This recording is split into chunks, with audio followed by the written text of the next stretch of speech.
방법에 들어갔을 때는 내용 전체적으로 우리 행정조사 기본부에서 규정하고 있는 조사의 방법인 것 아닌 것 하는 이것도 좀 알아두셔야 되고요. 또 이 중에서 내용들도 알아줘야 됩니다. 그래서 특히 이제 행정상의 적시강제하고 구분이 잘 안 되는 부분이 있어요. 겉으로 봤을 때 비슷한 부분이 있기 때문에 주의를 해야 돼요. 구조에 1항에 출석 진술 요구 나오는데요. 일단은 이게 다 포함되어 있다. 이게 중요하죠. 근데 출석 진술 요구는 어떤 의미예요? 사람 보고 나오라는 얘기죠. 말하라는 거잖아요. 그러니까 이거는 신체의 자유를 제한하는 거죠. 사실은 대인적인 거죠. 대인적인 건데, 그래서 출석 진술 요구 대인적. 10조에 보고 요구와 자료 제출 요구 역시 대인적이에요. 그러나 11조의 현장 조사는 뭐예요? 대가택이에요. 대가택이고, 실효 제출은 뭐냐면 대물적인 거죠. 또 자료의 영치도 대물적인 거죠. 이렇게 구분됩니다. 그래서 우리 이론적으로 이제 만약에 묻는다면은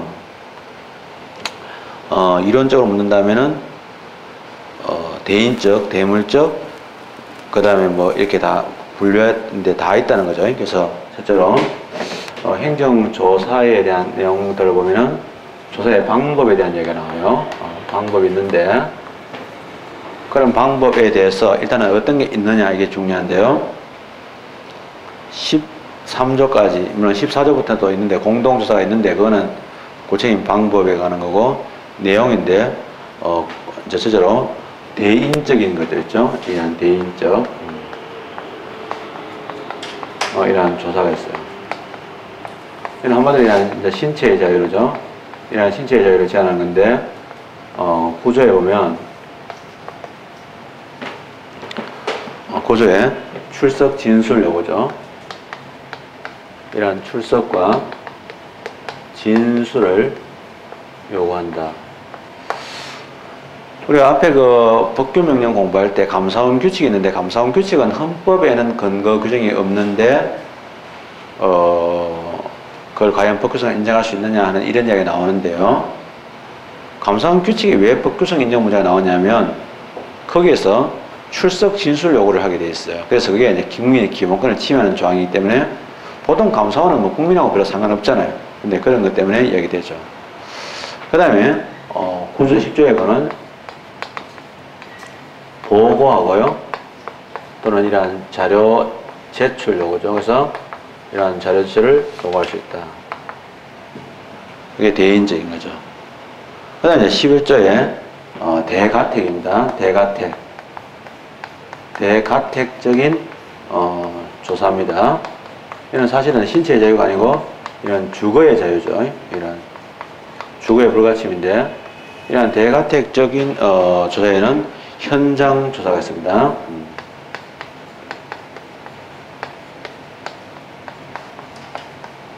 그리고 대물적인 조사에 보면은 실효 채취가 있죠. 대물적인 조사의 경우는 실효 채취가 있습니다. 이런 실효 채취가 있다. 그리고 자료 등의 영치가 있죠. 그래서 이런 자료 등의 영치가 있다. 영치죠. 임시로 맡아주는 겁니다. 그래서 11조 현장조사 나오죠. 이런 11조의 현장조사, 12조의 실효 채취, 13조의 자료 영치 이렇게 되어 있어요. 근데 하나하나 보면 중요하지만은 이게 유사한 게 뭐가 있냐면 요거 진술 요구하고 비슷한 게 뭐냐면 유사한 거죠. 유사한 행정상의 이러한 적시 강제가 있거든요. 이건 뭐냐면 불심 검문하고 유사하죠. 그러니까 현장 조사는 거의 같습니다. 그래서 요런요, 이러한 현장에 이러한 출입하는 것들이죠. 예를 들면 현장에 보라 이러한 가택이라든지 선차에 이러한 출입하는 것들입니다. 그 다음에 이제 실효 채취도 있습니다. 잘 알겠지만은 잘 알다시피 뭐 이러면 음식물 이런 수거 이런 게 있어요. 또 영치도 임시 영치 같은 게 있죠. 굉장히 임시형치 이런 게 되는데 비슷하죠. 실질적으로 이제 과거에 이름만 봐가지고는 구분이 잘 안 돼요. 다른 점이 뭘까? 이거는 미리 의문을 부과해요. 이거는 미리 의문을 부과하지 않아요. 그 차이예요. 근데 좀 이따 보면은 미리 부과하지 않은 경우도 있어요. 그러면 그거는 실질적으로는 적시형제에 가까운 성질을 가지고 있어요. 옛날에 시험에 다 물었잖아요. 음식물 수가 되게 많이 나왔거든요. 근데 지금 와서 이제 음식물 수거를 할 때 무조건 적시형제다 이렇게 할 수 없고 천천히 상황을 봐야 돼요. 미리 의문을 부과했느냐 안 부과했느냐. 조사 자격인데도 불구하고 미리 의문을 부과하지 않고 덮쳤을 때는요 적시형제 성질을 같이 가지고 있는 거예요. 그래서 이론적으로는 구분되지만은 현실의 실무적으로는 구분이 잘 안 되는 부분이 하나 있고요. 특히 중요한 게 이때까지 이제 학자들의 수건 사업이었던 게 수건 문제가 뭐냐면 보상 문제가 있습니다. 근데 이거는요 이러한 실효 채취에 대해서는요 우리나라에서 특이하게도 이러한 손실 보상에 대한 명문의 규정을 두고 있어요. 즉 행정사 기본법에서 손실 보상에 대한 명문의 규정을 두고 있다. 이게 더 중요하죠. 구조 한번 훑어보겠습니다. 출석 진술 요구 입에 붙도록 해주면 좋겠어요. 행정관의 장이 조사 대상자의 출석 진술을 요구하는 때에는 과거의 사항을 기재한 출석 요구서를 발송해야 된다. 물론 이때 발송은 미리겠죠. 하기 전에 나오죠. 그래서 발송해야 한다 나옵니다. 중요한 게 뭐냐면 실제로 출석 요구서라는 거죠. 여기는 서면으로 하도록 됐죠. 그 다음에 2항 조사 대상자는 지정된 출석 일시에 출석하는 경우 업무 또는 생활의 지장이 있는 때에는 출석 일시를 변경하여 줄 것을 신청할 수 있으며 변경 신청을 받은 행정관의 장은 목적을 달성할 수 있는 범위 안에서 출석 일시를 변경할 수 있다. 중요합니다. 출석에 대한 변경 신청도 가능하고 변경할 수 있는 거죠. 3항 조사 대상자가 출석 요구서에 기재된 내용을 이행하지 아니하여 조사의 목적을 달성할 수 있는 경우를 제외하고는 1회 출석으로 당해 조사를 종결한다. 즉 원칙적으로는 1회 출석으로 당해 조사를 종결해야 되고요. 예외적으로 이제 1회 출석이 안 되는 예외가 바로 뭐냐 하면 출석 요구서에 기재된 내용을 이행하지 아니하여 조사의 목적을 달성할 수 없는 경우가 바로 예외입니다. 그래서 1회 출석에 대한 예외가 뭐냐? 여러 가지 상상을 해가지고 만들 수 있겠죠. 그러나 중요한 내용은 법에서는 출석 요구서에 기재된 내용을 이행하지 아니하여 조사의 목적을 달성할 수 없을 때는 예외적으로 재차 출석을 할 수 있다는 거죠. 그걸로 재차 출석할 수 있는 경우가 어떤 거냐? 이렇게 문제 낼 수 있겠죠. 10조 보고 요구서와 자료출 요구인데 행정기관의 장은 보고를 요구하는 때는 다음 각호의 사항이 포함된 보고 요구서를 발송해야 된다. 이것도 보고 요구서에 그래서 보고 요구서를 발송해야 된다. 근데 이제 내용은 일시장소, 목적 범위, 보고해야 되는 내용, 그 다음에 제재 이런 내용들이 들어가고요. 그 외에 필요사항이죠. 그 다음에 2항에 장부나 서류 그 밖의 자료를 제출하도록 요구하는 때는 자료 제출 요구서를 발송해야 된다. 그래서 자료 보고나 자료 제출 요구서도 합니다. 현장조사도 합니다. 1항 11조 1항 조사원이 가택, 사무실, 사업자 등에 출입하여 현장조사를 실시하는 경우에는 행정관의 장은 현장 출입 조사서 또는 법령에서 현장조사 시 제시하도록 규정하고 있는 문서를 발송해야 된다는 거죠. 그래서 현장조사의 경우에는 이거는요, 이러한 현장 출입 이러한 조사서를 발송해야 된다는 거죠. 발송을 해야 된다. 2항 현장 조사는 해가 뜨기 전이나 해가 진 뒤에는 할 수 없다는 거죠. 그래서 현장 조사의 중요한 부분이 나오죠. 현장 조사는 다만 다음 각호의 어느 하나에 해당하는 경우에만 그러하지 아니하다라는데 조사 대상자가 동의하는 경우, 그 다음에 업무 시간에 하는 경우, 그 다음에 해가 뜬 후부터 해가 지기 전까지 조사를 실시하는 경우에는 조사의 목적이 달성이 불가능하거나 정교인멸로 위반 여부를 확인할 수 없는 경우죠. 그래서 먼저 얘기할 때 현장 조사에 관한 시간적 한계죠. 이런 시간적인 한계인데요. 그 한계는 원칙적으로 뭐냐? 낮에 해야 되는 거죠. 일출, 그죠? 그래서 이제 이 낮에 해야 된다. 요거를 이제 이야기하는 거죠. 낮에 해야 된다는 거죠. 그래서 해가 뜨기 전이나 해가 진 뒤라는데, 해가 뜨고 나서죠. 이제 일단 해 뜬 후부터 해 지기 전까지 해야 된다. 해가 지면 안 되는 거죠. 낮에 해야 된다는 거죠. 보통은 이제 우리가 일출일몰이라고 표현하죠. 일출, 해지기 전 일몰 전까지 이렇게 되는 거죠. 근데 예외적으로 이제 얘들은 이런 밤에 하는 경우가 있던 거죠. 이건 사실은 해지기 이런 해 뜨기 전에서 그 다음에 이거를 뭐라고 표현했지? 해 뜨기 전이나 해가 진 뒤, 해가 진 뒤인데요. 밤인데, 이 밤에는 이제 밤에 할 수 있는 경우 예외가 있는데, 실제로는 본인이 동의했다. 그 다음에 이제 업무 시간이, 뭐 나이트 같은 경우는 이제 밤에 이제 업무죠. 이런 업무 시간 중에 있다. 그 다음에, 만약에, 그런 경우에는 이러한 조사의 목적 달성이 불가능하다는 경우. 뭐 예를 들면은 밤에는 어떤 영향을 주느냐, 밤에 뭐 어떤 소리가 어떻게 되느냐, 뭐 이런 부분인데 그런 것들. 그 다음에 뭐 밤에 어떤 그 조명등 이런 부분이 있는데 그 밝기가 어떻게 들어오느냐 이런 부분하고요. 그 다음에 증거 인멸 우려, 이런 증거를 인멸할 수 있는 이런 우려가 있을 때는요 한계가 있다. 중요하죠. 시료 채취인데요. 조사원이 조사 목적 달성을 위하여 시료 채취를 하는 경우에는 시료의 소유자 및 관리자의 정상적인 경제활동을 방해하지 않은 범위 안에서 최소한도로 해야 된다. 비례의 원칙을 명문화시켜 놨습니다. 앞에 비례 원칙이 있는데 또 한 번 더 명문화시켜 놨죠. 그래서 시료 채취. 왜냐하면요, 배보다 배꼽이 더 큰 경우도 있어요. 옛날에는 이제 뭐냐, 옛날에는 쌀을 수매하잖아요. 국가가 쌀을 강제로 이제 사실은 사들이는 거죠. 살 때도 국가가 자기들 등급을 정해가지고 등급을 매겨서 하게 됩니다. 그러면 쌀 등급에 따라서 내 돈이 왔다 갔다 하니까 농민들은 굉장히 예민해지잖아요. 근데 지금은 이제 사실은 비닐로 이렇게 되어 있지만은, 나이론으로 되어 있는 그런 포대지만은 옛날에는 가마니가 지퍼로 되어 있어요. 그러면 쌀이 이제 쌀의 등급을 봐야 되는데, 그러면 가마니가 이제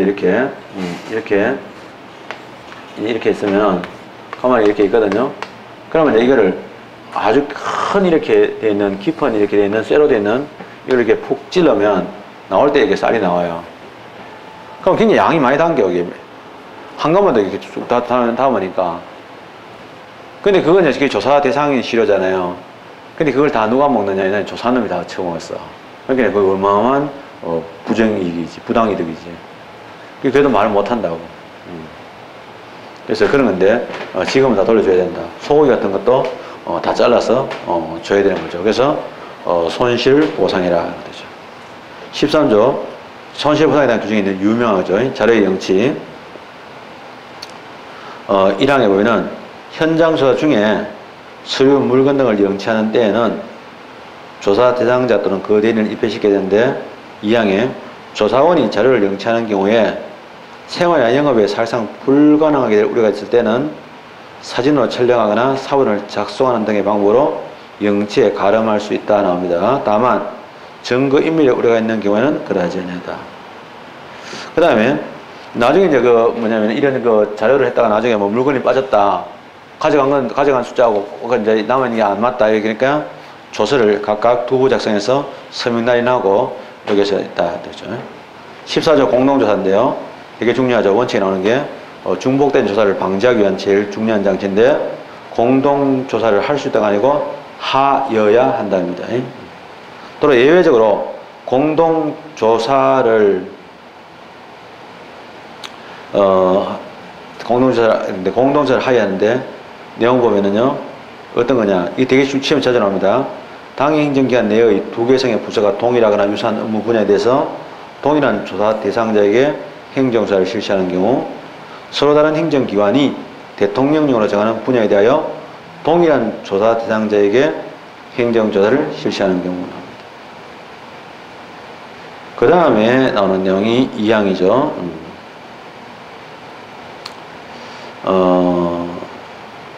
그건 크게 대단치 않고, 4항에서 국무총리 실장은 행정조사 운영계획의 내용을 검토한 후에 공동조사의 실시를 요청할 수 있다 중요합니다. 15조 중복조사의 제한, 이것도 중요하죠. 정기조사 또는 수시조사를 실시한 행정기관의 장은 동일한 사안에 대하여 동일한 조사 대상자를 재조사해서는 아니 된다. 원칙이겠죠. 재조사가 금지됩니다. 다만 당해 행정기관이 이미 조사를 받은 조사 대상자에 대하여 위법 행위가 의심되는 새로운 증거를 확보한 것은 거래하지 아니하다. 14장 조사 실시 개별 조사 계획에 대한 수립 나오죠. 누가 하느냐 이게 중요하죠. 행정관의 장이죠. 누가 이게 중요하고요. 그 다음에 마지막에 행정조사에 대한 결과 보고서로 개별 조사 계획을 가름할 수 있다. 이것도 중요하죠. 17조 조사의 사전 통지 중요하죠. 왜냐하면 행정조사기본법은 사실은 행정조사에 관한 절차법입니다. 절차적 규정이 나왔죠. 사전 통지. 이거 중요합니다. 행정 절차법과 비교하는 게 되게 중요하죠. 이 자체가 행정 절차법적 요소인데, 행정조사를 실시하고자 하는 행정관의 장은 출석 요구서, 보고 요구서, 자료 제출 요구서 및 현장 출입 조사서를 언제까지? 조사 개시 7일 전까지 서면으로 통지된다. 중요합니다. 7일입니다. 우리가 잘 알다시피 잘 아는 거죠. 그래서 이 사전 통지가 있다는 게 뭐예요? 적시강제가 아니란 겁니다. 아까 전에 내용만 봤을 때는요, 그 내용만 봤을 때는 적시강제 구분이 잘 안 돼요. 비슷한데, 문제는요, 얘는 미리 사전에 통지를 해주기 때문에 적시강제가 아닌 겁니다. 그러나 중요하죠. 자, 다시 들어갑니다. 사전 통지가 나오는데요. 이 자체가 뭐냐면 절차적 규정이에요. 근데 이게 우리가 잘 아시다시피 비교될 때 행정조사 기본법이죠. 이런 조사 기본법하고 행정 절차법에도 있는데 잘 아시다시피 행정조사 기본법에서는 며칠이냐면 7일이에요. 근데 행정 절차법은 뭐냐? 10일이에요. 측면에서 이게 다르기 때문에 특히 조심해야 돼요.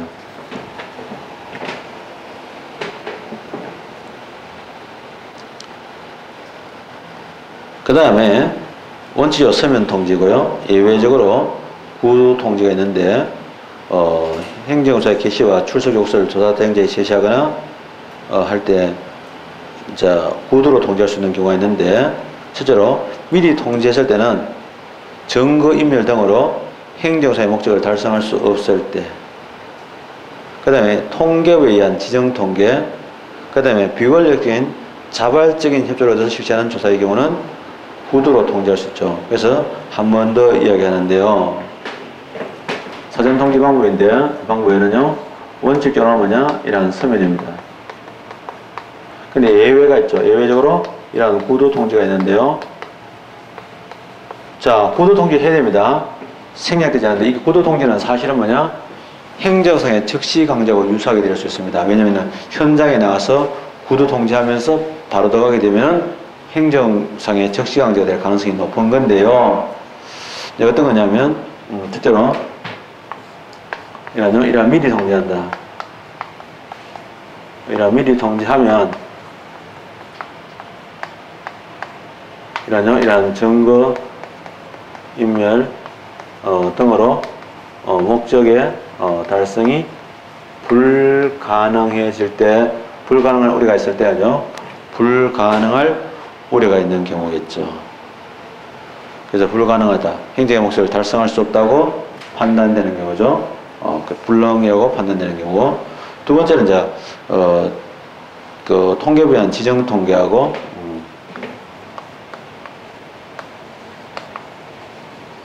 그 다음에 비권력적인, 즉, 이러한 자발적인 협조에 의한, 조사작용. 다른 말로 보면 비권력적 조사의 경우는 그렇지 아니하다. 18조, 조사에 대한 연기 신청 요청할 수 있다. 이거 봐주시고. 19조 제3조에 대한 보충조사 나오는데요. 내용 자체는 대단치 않아요. 근데 우리나라 학자들이 있잖아요. 제3자란 말만 나오면 신경을 곤두세우니까 꼭 봐야 되는데요. 1항의 행정원의 장은 조사 대상자에 대한 조사만으로는 행정조사의 목적을 달성할 수 없거나 조사 대상이 되는 행위에 대한 사실 여부 등을 입증하는데 과도한 비용이 소요되는 경우로서 다음 과거의 하나에 해당하는 경우에는 제3자에 대하여 보충조사를 할 수 있다. 즉 제3자에 대한 보충조사는 예외적인 겁니다. 원칙적으로 또는 일반적으로 허용되는 게 아닙니다. 그럼 예외적으로 허용되는 경우가 딱 두 가지가 있는데 실제로 뭐냐? 법률에서 허용하고 있거나 동의가 있는 경우. 즉 이런 제3자의 기본권 침해이기 때문에 법률에 근거가 있거나 동의가 있는 경우죠. 보충조사를 실시하는 경우에는 조사 개시 7일 전까지 일시, 장소, 취지 등을 제3자에게 서면으로 통지됩니다. 7일입니다. 그래서 행정조사기본법은 7일이 많죠. 7일이 기본 형태입니다. 7일이 아닌 걸 이런 게 더 좋습니다. 사망에서 제3자에 대한 보충조사를 하기 전에 그 사실을 원래의 조사 대상자에게 통지하여야 한다. 다만 제3자에 대한 보충조사를 사전에 통지하여 목적을 달성할 수 없거나 목적 달성이 현저히 곤란한 경우에는 제3자에 대한 조사 결과를 확정하기 전에 그 사실을 통지한다. 조심해야 되는데 원래는 서면으로 사전 통지해야 되는데 예외적으로는 통지 안 하는 게 아니고 확정되기 전까지만 통지하면 된다. 20조 비권력적인 조사죠. 자발적인 협조에 따라서 실시하는 행정조사인데 조사 대상자의 자발적인 협조를 얻어서 행정조사를 실시하고자 하는 경우에는 조사 대상자는 문서, 전화, 구두 등의 방법으로 당해 행정조사를 거부할 수 있다. 그래야지 비권력적 조사죠. 이름만, 문의만 자발적인 협조지 아닌 경우도 있거든요. 되게 중요합니다. 그래서 이런요 비권력적 성질을 명확하게 하기 위한 거죠. 주의해야 되죠. 뭐 자발적인 조사의 경우에도 어쩌고저쩌고 이러면 안 되죠. 2항 조사에 대해서 조사 대상자가 응할 것인지 여부에 대한 응답을 하지 아니하는 경우에는 특별한 규정이 없는 그 조사를 거부한 것으로 본다. 인정한 것으로 본다 해도 되고 거부한 것으로 될 가능성이 있는 거죠. 근데 거부한 것으로 봤다? 이거는요 주의해야 되죠. 이거는 시험에 나올 수 있는 가능성이 높죠. 의견 제출하죠. 중요합니다. 의견 제출은 왜 중요하냐면 행정 절차적으로서입니다. 아까도 말씀드린 사전 통지도가 있듯이 이것도 의견 제출 있는 거죠.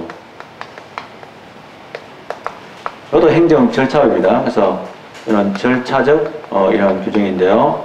미리 의견을 제출한 것들이죠. 자, 행정 의견 제출인데 행정조사기본법에는 의견 제출에 대한 얘기 나오지만은 청문이나 공청이라는 말은 나오지 않는 거죠. 조사 대상자는 사전 통지의 내용에 대하여 장에게 의견을 제출할 수 있다.